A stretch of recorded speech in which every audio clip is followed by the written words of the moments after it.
Ayun, good morning guys. Ayun, sabi ko nga sa status ko,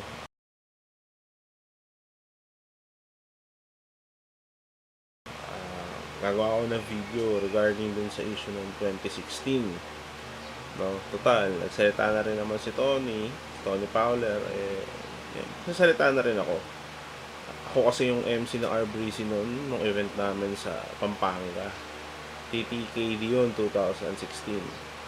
So, yun na yung kasagsagan ng issue pala nila ni John Gutierrez at saka ni Tony Fowler na sumama si John dun sa amin. At yun yung pumutok na issue na nag-away si Jelay sa si Tony, yung unang-unang issue na nagparinigan sila, no? Tapos ayun, so ayun, kwento ko na. ah October ata yan, nakalimutan ko na, hindi ko na maalala yung mismong date, pero October ata yun. So ayan, sinabihan ako ni Harvey, yung pinsan ni Tony, na ako mag-MC sa RBC kasi wala nga silang MC. Actually, ma-absent ako nun kasi katrabaho rin ako ng iba bukod sa pag-MC. So, sideline ko lang yan. Next ko si Harvey na, sige, punta ako dyan, kinabukasan, o nung isang araw pa ata, o nakaraan linggo pa ata yung mga text niya sa akin na yun, about nga doon. So, pagdating ko doon, sa may Commonwealth, nag-aantay ako kay Harvey. Kasi, hindi siya nagre-reply sa akin. Ang akala ko, syempre, kung saan na naman sila gumimik. Kasi, madalas kasi lumalabas na sila Tony kasama si Harvey. Si Harvey kasi yung pinsan niya, siya yung nagda-drive. Hindi kasi marunong mag-drive din si Tony. Pagdating ko sa gas station sa Commonwealth, nagpagas ako. Tenext ko na si Harvey. Or message ko. Hindi nagre-reply. Sabi ko, baka palit pa to. So, nag-time mo na ako doon. Mambay mo na ako. And then, ginawa ko, chinat ko si Hai pa ata yung chinat ko muna nun. O si Rapsi. So, i-retrieve ko lang yung message ron sa messenger, tapos papakita ko na lang din dito sa video na to kasi edit ko to para makita ninyo yung references na mga sinasabi ko as much as possible. Maipakita ko kung ano man yung mga dokumento or mga pictures, evidence na meron ako. After noon, chinat ko, hindi rin nagre-reply. Sabi ko, baka event tong mga to, busy, no? Busy kagabi, puyat pa hanggang ngayon, natutulog, nagre-rest kasi nga may event kami ng Pampanga. So, nakita ko si Tony Fowler sa Facebook, friend na kami nun kasi hindi lang ako isang best nag-MC sa kanila. So, ayun, friend na kami, chinat ko siya, sabi ko, Tony, dito na ako sa may Commonwealth ata. Paano pumunta sa inyo? Or, I'm not sure kung ano yung pagkakasabi ko sa kanya. Papakita ako na lang dito sa, kunin ko yung cellphone. Papakita ako na lang sa inyo dito sa messenger ko, no?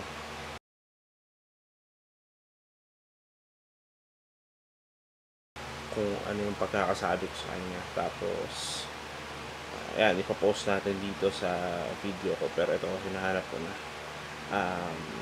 Wait lang. Sabi ko sa kanya, Tony, hindi nagre-reply sa akin si Harvey, nasa Commonwealth Petron na ako. Paano pumunta sa inyo? So, syempre, binigay ko rin yung number ko. Mahina yung signal ng data ko, sabi ko. Sabi ni Tony sa akin, teka, wala ako pantawag. So, papakita ko sa inyo yung sa messenger. No? Tumawag ata sa akin si Harvey na ito, nag-text. Di ko na maalala kasi bagong cellphone na rin to. Ayun, tinuro niyo sa akin kung paano pumunta sa kanila. Kasi somewhere in Batasan yun I'm not sure kung yun yung sinasabi ni Tony na Phil Invest. No? So, pagdating ko sa kanila, pinark ko pa nga, kasi nakamotor ako nun, pinark ko pa nga yung motor ko nun sa garahe nila. No, kasi hindi ko pwede nga iwanan sa labas. Dating ko doon, umakit kami roon sa taas. Yun yung tinatawag, yung kumbaga yung attic ng bahay.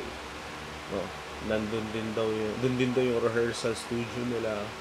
Tapos may isang kwarto pa doon, na kwarto ng isang tropa na doon din nakastay sa kanila, no?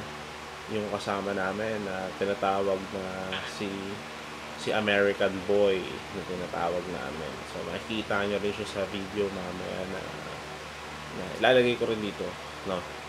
Kasama dito sa edit. Inaantay naman yung ibang mga kasama kasi yung mga members pa noon ng RBC ay yung original pa before. Si Hypa,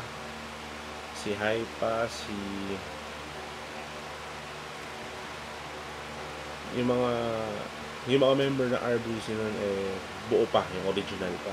Si Hypa, si Rapsi, yun, tapos si Tony, saka yung bagong-bago nila na members, as in bagong-bago talaga, si Charis, no? Charis Galang, or si si Charis Galang, yung member na yun. Sobrang bago pa. May dala pang sapatos yun. No, kung naalala mo, di ba, Charis, may dala kang sapatos nun. Inaayos mo pa yung sintas ng sapatos. No?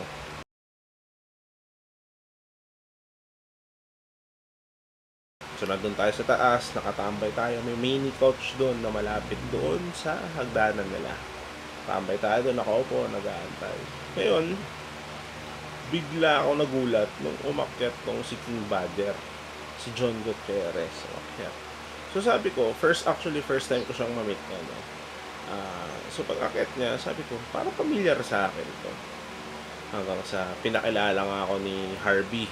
Propokos talaga si Harvey. Pinakilala ako ni Harvey, sabi ni Harvey sa akin, MC Jamang, si John Gutierrez nga pala. Sabi ko, John, si MC Jamang. Siya yung magiging MC natin sa Pampanga. So sabi ko, kasama pala siya. Marami ata kami, sabi ko gano'n. So after nun, yan, umupo, kwentuhan. Kakatapos siya lang ata magpagupit nun, yung time na yun. So sabi ko, parang ang aga ko dito kasi parang mga 2 o'clock ata nandun na ako. Parang aga ako magtitiri ata. So parang aga ko dito. Hindi pa itong mga nagpe-preparan itong mga to. Ako prepared na sa Charis. So ngayon, kwentuhan, patugtog. Ngayon bumaba ko ngayon si Harvey. Kumuha ata. Ako kung inutusan bumili ni Tony o yung pinsan niya ng ate, gano'n. So, kukwentuhan kami ni King Badger. Sabi sa akin ni King Badger, bro, so, kailan ka pa nag-MC? Saan ka nag-MC? Gano'n, etc. Yung mga napagkwentuhan namin. Hanggang sa, natanong ko rin siya, na, bro, alam mo, parang familiar ka sa akin. No? Hanggang sa sinabi niya sa akin, baka sa Facebook mo ako nakita. Kasi, may video kami na nag-viral. Sabi ko, anong video yun? Sabi sa akin, yung kasama ko yung girlfriend ko na sasakyan na nagra-rap na sinama yung aliit ng titi ko. Okay. Yun nga pala. Kaya pala, naalala kita na parang pamilya ka sa akin sa sinabi sa akin. So, sabi ko, bro, ba't di mo kasama yung girlfriend mo yun? Sama ka ba sa Pampanga, sa event? Sasama ako doon. Hindi niya naman nabanggit kung bakit di kasama yung girlfriend niya. Sabi, hindi, sige, ako na wala yun. Basta tayo magkakasama, sabi niya. Hanggang sa, kwentuhan pa din kami. Kasi nag-aantay kami ng ibang kasama, kwentuhan pa rin kami. Hanggang sabi niya, sayang man, wala ka kagabi. Kasi, gumimik kami, galing kaming Obli. Galing kami, tapos syempre, dito na rin ako natulog, sabi niya rin. I'm not sure kung ito na yung sinasabi ni Tony na lumayas na tong si John doon sa kanila, na sa kanya na nag-i-stay. Kasi summer, October na to. So yun, sabi ko sayang man kasi may pasok din ako. Actually may pasok ko ngayon, umabsent lang ako para dito sa event na to. Sabi ko gano'n, yung sa Pampanga nga, PPKD. Kasi yung kwentuhan. Hanggang sa dumating kami sa point na sabi ko, siguro dahil famous ka, marami siguro, masamay ka siguro ng chicks. Nakakwentuhan kami na yan. Tapos sabi niya, ay naku man, kung sa mga chicks lang, maraming mga lumalapit dyan. Sabi niya sa akin. Siyempre, I'm a famous basta gumagano siya, mahilig siyang gumanon. I'm famous man. Nagdumating kami sa point na nagkwentuhan na sabi niya, alam mo man, kagabi, di ba, gumimik kami, galing kami Obli, lasing na lasing. Ang sarap nito. Umano siya sa akin. Sabi ko, isip-isip ko, siyempre si Tony nga naman, di ba, napapakita nga naman ang katawan sa Facebook. Famous din, di ba, nag-viral din. Napapakita siya ng mga sexy videos. So, wala ka naman marami nag-aasam sa kanya na niya masarap nga. Ano. I'm not sure kung ano yung intention niya ron sa pagkakasabi niya na masarap. No? Naikwento niya na sa akin. Hindi ko alam kung may nangyari na sa kanila o trip niya pa lang o gusto niya may mayari sa kanila. I'm not sure with that. No? So after nun, pintuhan pa din hanggang sa dumating na nga to si Rapsy saka si Hypa. Sabi pa nga ni Tony nun, puta naman, late na naman kayo. Lagi na lang ba tayong ganyan? Ha? Di ba ang usapan natin ganitong oras? Ito, tingnan nyo si MC Gamang, nandito na kanina pa. Nakakaya naman sa tao. Nag-aantay natin. So yun, sabi ko. Hanggang sa yun, nag-prepare na. Paalis na kami. So, ano nangyari? Reklamo ko na ngalayak. Paalis na kami. Sakay na kami rin sa Adventure. Adventure na Mitsubishi. Sa major new model yun. So jump pa kami ron. Dumating na rin to si Jay Isidro. Jay Isidro kasi promoter siya. Kanya event pala itong Pampanga. So kinuha niya to sila Tony. Jump pa kami ron sa Adventure. So nagka-drive si Harvey, si DJ Harvey, tapos si Jay Isidro ata nasa unahan.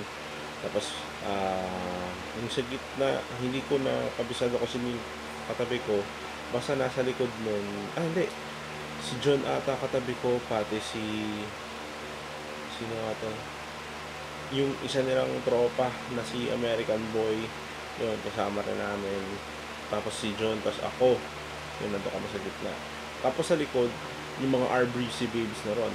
Si Tony, si Rapsy, si Hypa, saka si Charis. No? Nandun na. Nandun sila sa likod, nakakasama sila. Nagme-makeup, so effort ko. Tapos yun, mga nagbe-vape, no? Si Tony, lalo na si Tony, malakas talaga siya mag-vape. Naalala ko noon, binubugahan pa ako ni Tony. Binubugahan ako ng vape. Sabi ni Harvey sa habang nag-drive, uy, Tony, kung bugahan si MC Jamang ng vape. Di nagbe-vape yan, di nag-ios. Ganun ba? Pasensya na ganun. Kasi nagkakakwentuhan. Hanggang sa, hindi ko sure kung sino yung katabi mismo ni Tony. Nasisi ko yung suso ni Tony. Sabi pa ni Tony, tangina, huwag mo naman sikusikuhin yung suso ko. Ang mahal ng gawa niyan. Sabi niya ng gano'n. Sabi ko, ito okay pala to. Sabi ko pang gano'n eh. Nung pinag-uusapan yun, nakita ko si King Badger na medyo tumatawa. Hanggang sa bumanat siya na, uy, siko-siko, hinawak-hawakan ko nga yun eh. Diba na si King Badger? So sabi ko, medyo nag-sink in sa akin yung kinakwento niya kanina. Pero hindi ko pa rin iniisip. Siyempre busy kami sa Pampanga. Lumaka kami na sa Mindanao Avenue. Nalaman na Mindanao Avenue. Meron doon parang isang gwardiya ata. Binuksan ni John yung bintana. Pagkabukas niya, pinakita. Siyempre nakita mo pa. Sabi, gumaganon. Hanggang sabi niya, yo, I'm famous yo. Basta gumagano. Basta mahilig si John on that time na sabihin I'm famous yo. Kasi siguro famous nga naman talaga. Diba? Nag-viral nga naman. So yun, hanggang sa doon na kami sa NLEX. Papunta na talaga ng Pampanga. Nag-stop over kami sa may isang gas station. Ito kinakwento ko yung pagkakaalala ko. Nag-stop over kami sa isang gas station sa burger machine. Then, burger. Mga to, burger machine. Basta burger. Nakalimutan ko na eh. So, Burger King ata. Burger King pala. Putang burger machine. So, yun, stop over kami ron. Sila, yung iba nagyosi, yung iba bumili ng pagkain. So, bumili kami ng pagkain. So, yun. Travel ulit. Going to Pampanga. Magpas pa nga kami nun. Papunta na San Fernando. Tapos nag-backing na lang kami. Tapos saka yun, si John nagturo. Saka si Jay Isidro. So pagdating namin ng Angeles, ayun, ginabi na rin kami kasi ng oras na kami nakaalis na. Pagdating namin sa Angeles, hinahanap namin ngayon yung building kung saan kami dapat, kung saan kami mag-i-stay. Parang hindi hotel yun. Tapos after nun, si Jay Isidro kasi may contact siya yung nakikipag-chat or message or call. So pagdating namin doon, ayun, nakita kami sa kwarto. Hanggang sa nakita namin yung room nung dating MC nila na R-Breezy, nila Tony. Na yung MC nga nila ngayon, na sinasabi niya sa akin na, ayan, yun yung MC namin, MC Jamang, si MC Fame. Yan. Sabi ko, ba't hindi siya yung MC nyo? Sabi niya kasi, binastos ata siya. Binastos ata sila. Tapos, I'm not sure kung anong issue nun. Hanggang sa hindi pala daw ata may mga tinanggihan na mga gigs tong si MC Fame sa kanila to. No, kaya parang nagkaaway sila. Hanggang sa, alam ko dapat siya ang mag-MC nung sa TDKD nila sa Pampanga. May event daw siya, which is yun, nagkita-kita nga sila. So yan, dito naman sa video na to na ipapakita ako, ito yung nasa loob na kami ng room, magkakasama, habang nabibig sila. Kumbaga, ito yung ano ito yung wardroom nila, yung pagbibihisan, pagpipreparan bago kami pumunta ron sa mismong pag-eventan or dun sa stage. So medyo nangangalay ulit ako, wait lang. So habang nandun kami, makikita nyo dito sa video, diba? Ayan, camera ko kasi yung hawak. Tapos ang nag-aano niyan si Joyce, si Atabs, siya yung humahawak yan. Tapos ako, tapos ako kung sino pa humahawak yan, na iniikot doon kung ano nangyari. Nagpapatugtog kami, sumasayaw, sila Tony nagbibihis, nagbe-vape. Yan, makikita nyo dyan yung mga yung nasa video na yan.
Pinag-awayan nila Jelay and John noon. No? So ito, meron akong finish na inedit na ito, pero pinapakita ko sa inyo mga raw file to. So meron akong edited video na ito na nung kasagsagan na itong issue na to, nung unang issue, ang dami na nagme-mention. Nagme-mention ng mga names sila, o ito pa, kasi nga na gusto nilang patunayan na magkasama nga si John Gutierrez at si Tony Fowler nung sa Pampanga na yun.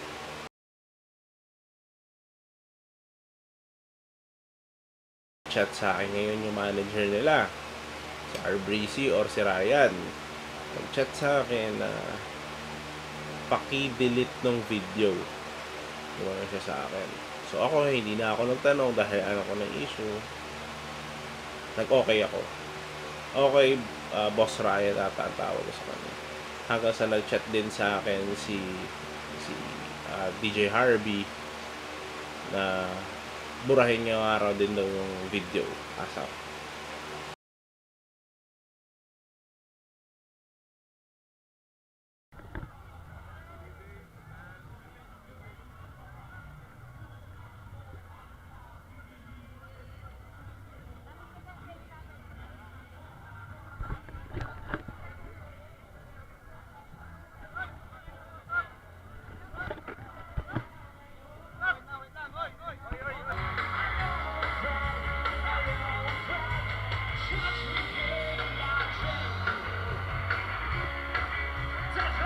Hindi ko siya binura, hinide ko lang.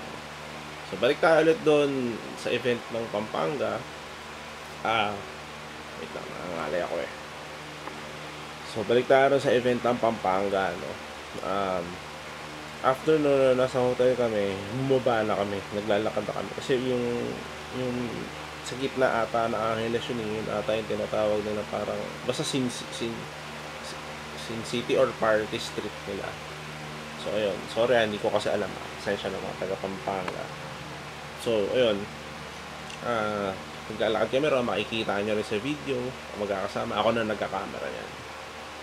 Hanggang sa merong time na nakita namin nila Tony o kami magkakasama yung mismong kliyente namin ng San Miguel. Which is, yun yung kumukonta kay Jay Isidro. Ngayon, nung nakita namin, syempre nilapitan, kinausap. So, nandun sila parang group of bosses yung nandun eh. Nasa isang table sila na round table, tapos mga upuan, nakapaikot sila. No? Tapos may mga beer, syempre, Oktoberfest eh. So, ayun, sabi ni Jay Isidro na, Tony, yung mga RBC babes, upo naman kayo. So, parang ang mangyayari, iti-table isa-isa, parang gano'n. Syempre nga naman, para i-entertain yung mga bosses sila. Siyempre, itong kliyente, yun yung magbabayad eh. Ngayon, biglang sabi actually, yung pagkakakilala nyo kay Tony is, yan, naguhubad, nagpo-post ako ano-ano, sinasabihan nyo ng pok-pok. Pero ako bilang personal ko siyang kakilala, masasabi ko na, gano'n na siguro yung image niya, pero never siyang nagpawok para sa akin. Kasi alam niyo kung ano sabi niya that time na hindi ko makakalimutan. Nung nakaupo sila sa mga boss, tumayo si Tony, lumapit kay Jay Isidro. Kasi kami hindi naman kami uupo doon eh. Siyempre, diba?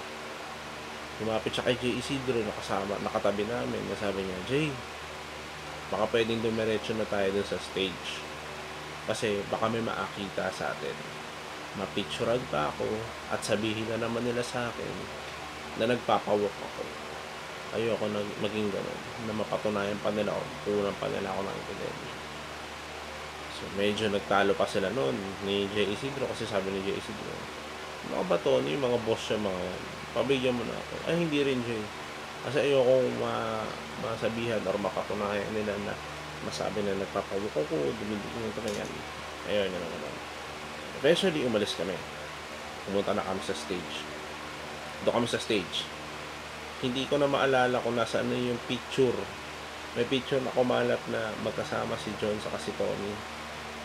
That eventually na nakapost na magkasama na nagpa-picture. May isang fan na nagpa-picture kay John, tapos nasa gilid noon si Tony. Tapos ako na doon sa kabila. Ayun yung sinasabi ko rin sa mga friends ko nung time na nandun niya kami sa Pampanga. So, yun yung kumalat yung picture niya yun kasi nga magkakasama.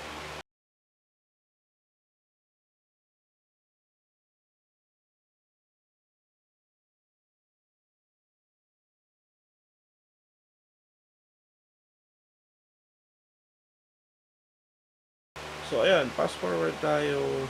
Inaantay na namin yung turn namin. Dumating ngayon tong manager nila si Ryan. Pagdating ni Ryan, nag-appear pa nga kami, nagkamayan. Sabi niya, bro, thank you nung pinaka last time na nag-MC ka sa Arbuisa. Salamat. Ano siya. Napakalaking tulong. So, ayun. After nun, wala yun. Hanggang sa kami na ang tinawag. Makikita nyo naman sa video kasi hindi pa yung buo eh. Kasi hindi siya na-play from the start. Yung tropa namin, na foreigner. No, So, after na pag-akit sa stage, hindi ko muna syempre ini-introduce basta-basta yung mga babae. Syempre, meron dapat spill na maganda, no, para ma-hype. Pero nung sinabi ng isang MC na R-Breeze na, makikita mo talaga yung tao na napakarami, na nagkumpulan talaga sila. No? Nagkumpulan talaga sila ron na yun yung pinaka-inaantay nila. So, ayun, kami nag-MC ako. Tapos si DJ Harvey nagpapatugtog. Hanggang sa tinawag ko na nga, in-introduce ko na sila Tony. So, hahanapin ko kung ano yung script ko. Kasi may script ako na ginawa at inayos. Kasi gusto kong magkaroon ng magandang introduction, syempre. Tapos gusto kong maging hype yung mga tao. Kasi syempre yun naman ang ginagawa ng isang hype man, ng MC. So, ayan, medyo nangangalay ako, no?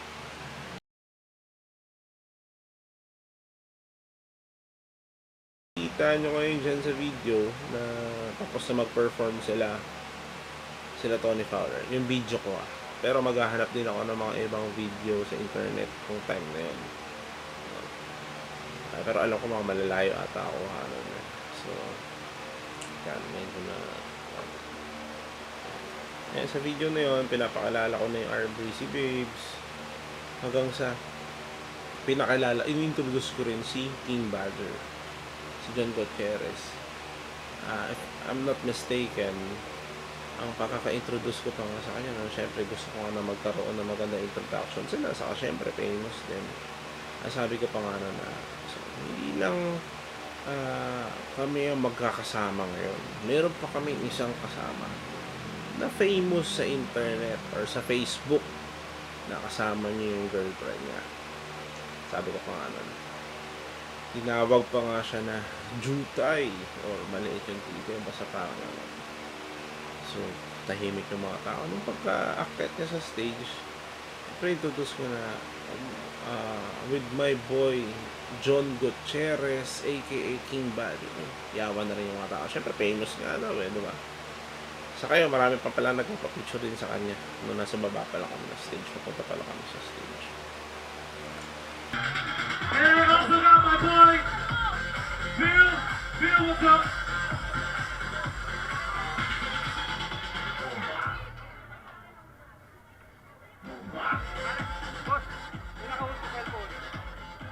Last time na kamay, picture na sa mga R-Breezy! What are you doing? Not only Tony Art, the MC and me. Yeah! Yeah. We have R-Breezy in the building!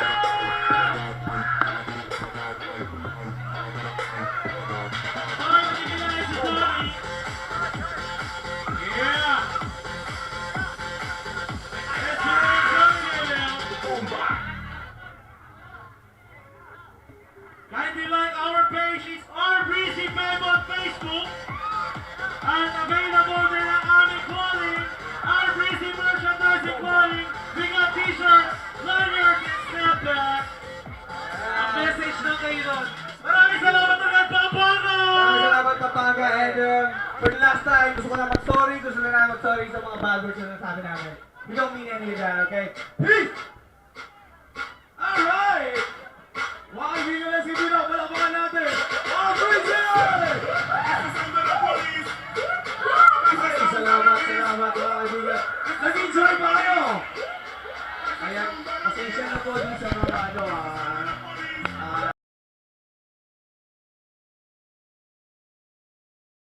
Kaya ito ko sa kanya yung hiyawan, nag-MC lang siya ng, hindi naman nag-MC, nagsalita lang siya ng konti, hanggang sa nagbura. So, mga taga Pampanga, alam yan, noong 2016 na TTKD, nagmura siya ng nagmura. Kaya makikita nyo rin dito sa video na to, na nagpapasensya siya, na nagmura siya ng nagmura. Actually, sabi nga nun ng ibang mga kasama na bakit nagmura si King Badger, si John Gutierrez. Sabi rin ni MC ni Ryan yun, na bakit siya nagmura. Kaya binawi na lang namin. So after nun, makikita nyo dito sa video, no, na tapos na ako mag-MC, tapos na kaming doon sa part namin o sa show namin. So bumaba na kami. Wait lang. Ay, nangangalay po ako. Ayan. So, ayun, tapos na kami ron sa part namin. So, anong nangyari? Wait, may inaalala kasi ako eh. Ano pa ba yung afternoon?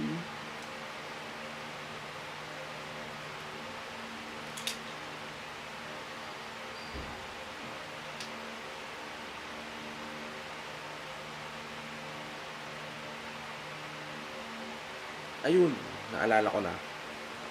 So, ayun, sabi pa sa akin ni John Gutierrez, ni King Badger. Kasi tinanong ko pa pala siya nun bago pala kami umalis noon sa may Batasan. Sabi ko pa nga sa kanya, bro, paano mo gusto na introduce kita sa tao? So sabi ko nga sa inyo, may ginawa akong script. Hahanapin ko pa kung nasaan na yun. So may ginawa akong script. Ang tanong ko pa nga sa kanya kung paano ko siya introduce. So sabi ko sa kanya, dahil dito ka nag-viral sa ganitong issue, yung pagiging maliit nga ng ethics, yung pagiging jutay niya, yun ang sinabi ko sa kanya. So okay lang ba sa iyo, bro? Sige bro, okay lang yun, ikaw na bahala, ikaw ang MC. So ganun ko siya in-introduce nun doon. So kaya yung mga tao mas na-catch up agad na, ito nga siya nga yun. Kaya sabi niya, I'm famous yo. So ayun, balik tayo. After ng event namin, balik na kami sa hotel. Pagdating sa hotel, hindi na kami ata pumasok nun sa room namin. Hinanap na namin yung sasakyan. Kasi paalis na kami. Madaling araw na yun. Ngayon, kinuha na ni DJ Harvey yung sasakyan. Isipin mo, nag-DJ na yung tao, nag-driver pa.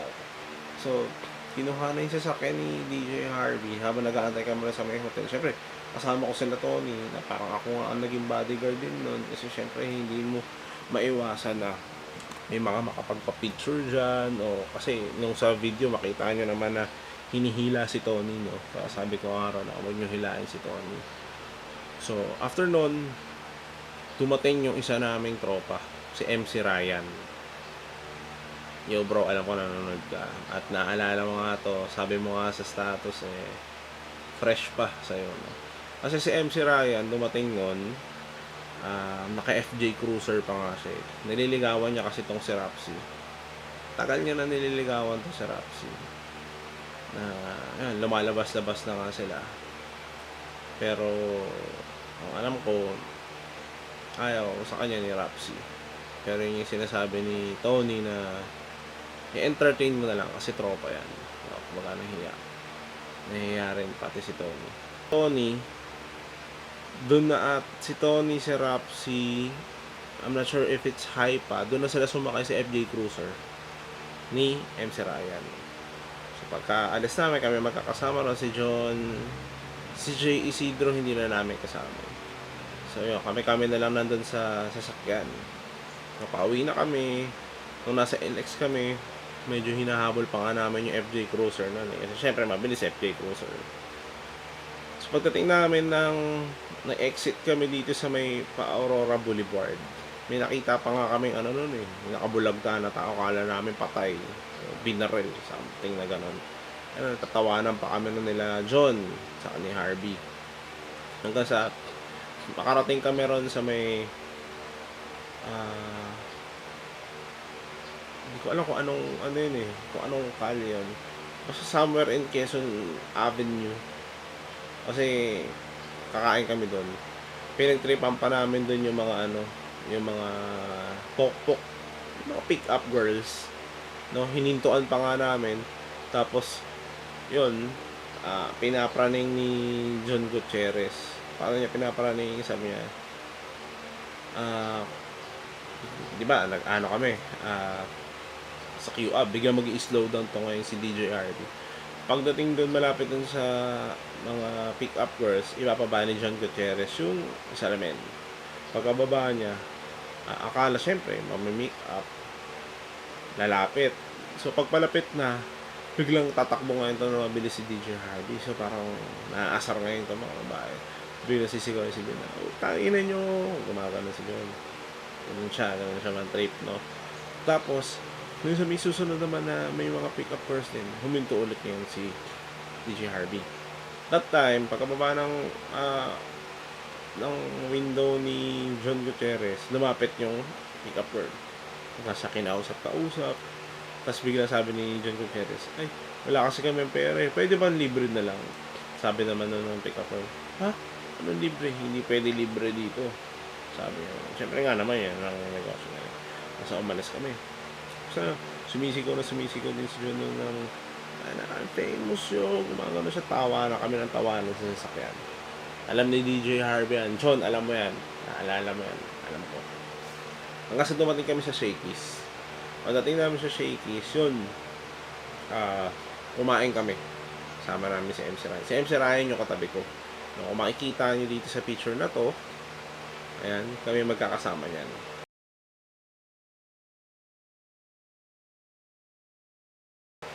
No, kumain muna kami yan before going home, before na hiwa-hiwalay. So after namin kumain yan, syempre uwi na, paputok na yung araw eh. Actually may pasok pa ako nito. May mapakasan.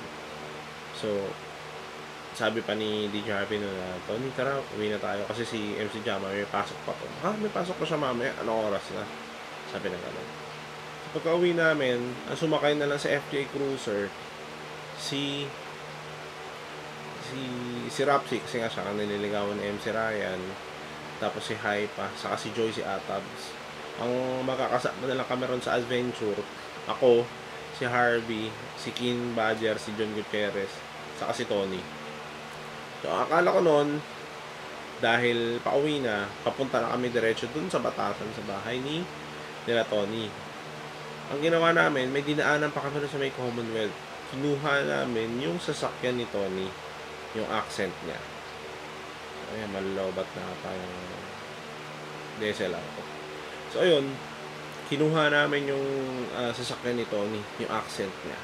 Nagpalit kami ng sasakyan. Tapos yun yung ginamit namin, pauwi sa kanila sa Batasan.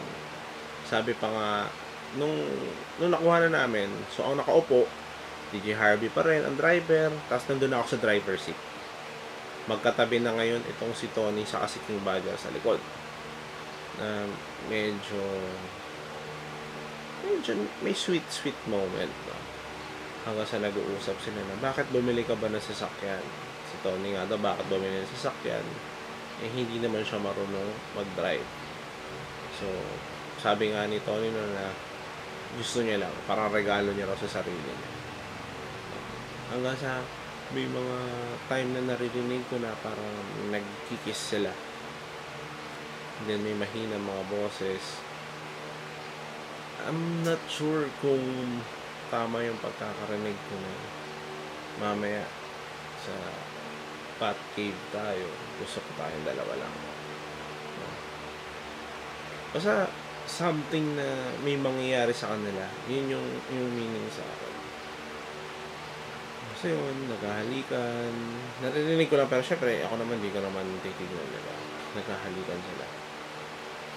Kaya, nagtaka rin ako, sabi ko, nagsink in na naman ulit sa akin yung sinabi ni John na umaga pa lang. Siguro nga, merong something sa kanila. No?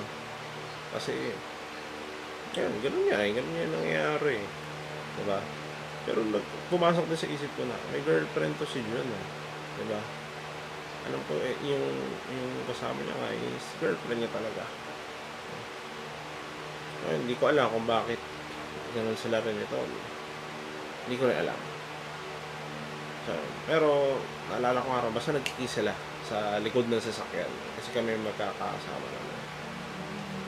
So, pagdating dun sa kanila, paalam na sa akin si DJ Harvey, tapos si Tony. Sabi niya, MC Jamang, salamat. Tapos binigyan niya na sa akin yung talent fee ko. Alam mo yun, Tony, kung magkano yun. Tapos yun, paalam na rin sa akin si King Badger. Sabi ni John Gutierrez, MC Jamang, salamat Hindi ka na ba matutulog dito? Sabi niya parang naman sa akin. Hindi na po. So, lumapit na ako sa motor ko kasi i-start ko na. Nakita pa nga ni John Gutierrez. Sabi niya, bro, motor mo yan? Yung big bike na yan. Naka-big bike kasi ako nun. Oh bro, wow, ang angas Sabi niya gano'n sa akin. Sabi niya, ingat ka bro kasi syempre puyat tayo. Kasi ikaw, nakamotor ka pa. Sa ka ba uuwi? Makati pa ako eh. Sige, basta ingat ka. Tapos after nun, yung makita ko yung mukha niya na parang gumanon sa akin. Batcave muna kami. Gumanon siya sa akin. Sige bro, good luck. Gumagano ko. So yun, umuwi na ako. Kasama ko sila. Anak ko na merong something. Bukod sa mga kwento sa akin ni John Gutierrez, parang magiging protective din siya kay Tony. Kasi nung mga naglalakad kami, basta there's something na meron sila.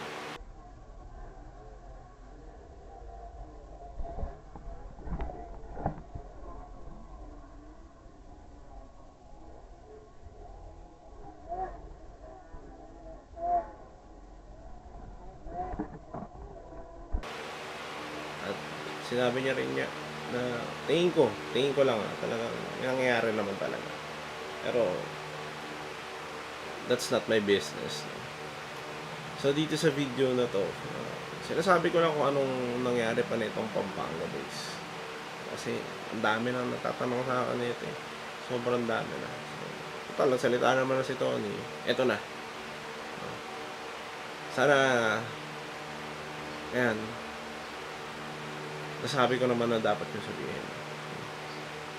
Siguro si Tony, sabi niya nga lang din, naging biktima lang din siya. Nagpadala siya sa sistema, which is, yun nga, mga famous siya, famous din si John. Diba, gusto pa ng mas maging famous pa sila. Or, syempre, kapag ikaw ay famous, nandyan na yung money and power. Siguro nandun na sila sa stage na mas gusto nila. So, si JLI naman, talaga naman naging biktima rin talaga dito. Kasi, ayun nga, despite of all na mga ginawa siguro ni John Gutierrez, tinanggap niya pa rin at pinakasalan. Ayun, 2016 na issue, ayan, nasabi ko na po sa inyo. No? So, once again, this is MC Jamang. Agising ko lang, pasensya na kayo. Ngayon ko na ito nagawang video na ito. Salamat. Peace. Bashers ni Tony Fowler, syempre, di ba? Yung tao, yun nga, kinain lang ng sistema. Kung alam niya rin naman talaga siguro, o kung alam man niya, nadala siguro sa nararamdaman niya, no? Gano'n naman daw ang pagmamahal hahamakin ang lahat, no? Saka isa pa pala, no, huwag natin idama yung anak niya kasi wala namang kinalaman dito yun, no? Bilang isang ina, ginagawa niya lang o ginagampanan niya kung anong nararapat sa anak niya, no? Suporta o papalaki, no? Hahamakin niya rin ang lahat para masuportahan ng kanyang anak. Kaya sana naman wag natin idamay dito yun, no? Yung mga nagbabash dyan, sana wag din mangyari sa inyo yan, no? Kasi bilang kapamilya o bilang anak niyo yun, syempre napakasakit, no? Yun lang masasabi ko sa inyo.